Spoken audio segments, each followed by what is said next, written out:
Саламатсыздар ма, құрметті оқырмандар, сіздермен бірге математика пәнінің оқытушысы Алсейітов Амангелді Гумарович.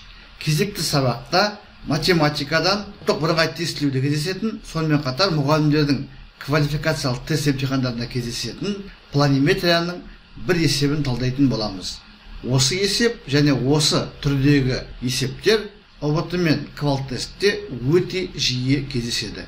Есеп шеңберге, оның радиусына, хордасына және шеңбердің центрінен хорданың бір нүктесіне дейінгі қашықтыққа байланысты есеп. Есептің шарты суретте берілген шеңбер, оның радиусы оды 10 сантиметрге тең.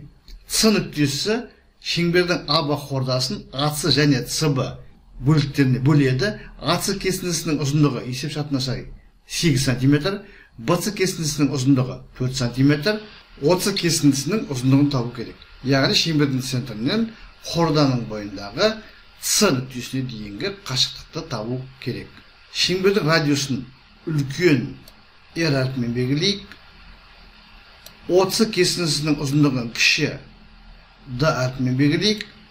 АС кесіндісінің ұзындығын X дейік, ал БС кесіндісінің ұзындығын Y деп белгілейік. Осы төрт шаманың арасында мынадай қатынас бар, яғни дайын формула бар. R квадрат минус D квадрат тең X көбейтілген Y. Және мына оң жақта ұлттық бірыңғай тестілеу орталығы ұсынып отырған мүмкін болатын 5 жауап бар. Осы жауаптың біреуі дұрыс, төртеуі қате. Біздің мақсатымыз дұрыс жауапты табу. Сонымен біз дайын формуланы жазып алдық. Бізде R, X, Y мәндері бар. D-ны табу керек.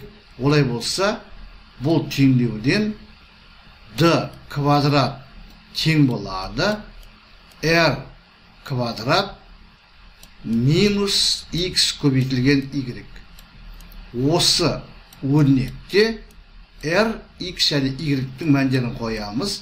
R бізде 10-ға тең, 10-ның квадраты. X есеп шартына сай 8-ге тең, Y 4-ге тең.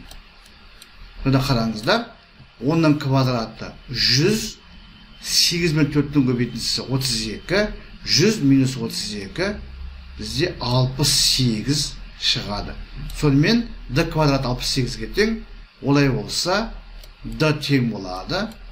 Түбір астында 68, ал 68 бізде 4 пенен 17-нің көбейтіндісіне тең.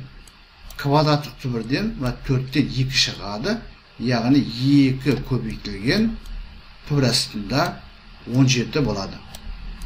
Сонымен 30 кесіндісінің ұзындығы 2 түбір астында 17 сантиметр. Есептің жауабы Е пункті 2 түбір астында 17 сантиметр. Сонымен құрметті оқырмандар, біз бүгінгі сабақта математика пәнінен ұлттық бірыңғай тестілеуде және мұғалімдердің квалификациялық тест емтихандарында кездесетін есептердің бір түрін толығымен талдадық. Бұл есеп шеңбер, оның радиусы, хордасы және шеңбердің центрінен хорданың бойындағы белгілі бір нүктеге дейінгі арық қашықтыққа байланысты есеп. Сіздерге барлығы түсінікті болды ғой деп ойлаймын. Егер сұрақ болса комментарийға жазыңыздар. Мен әдеттегідей әрбір сұраққа ұсыныс пікірге ескертуге, уақытымен және нақты жауап беруге тырысатын боламын. Зейін қойып тыңдағандарыңыз үшін көп рахмет. Келесі кездескенше.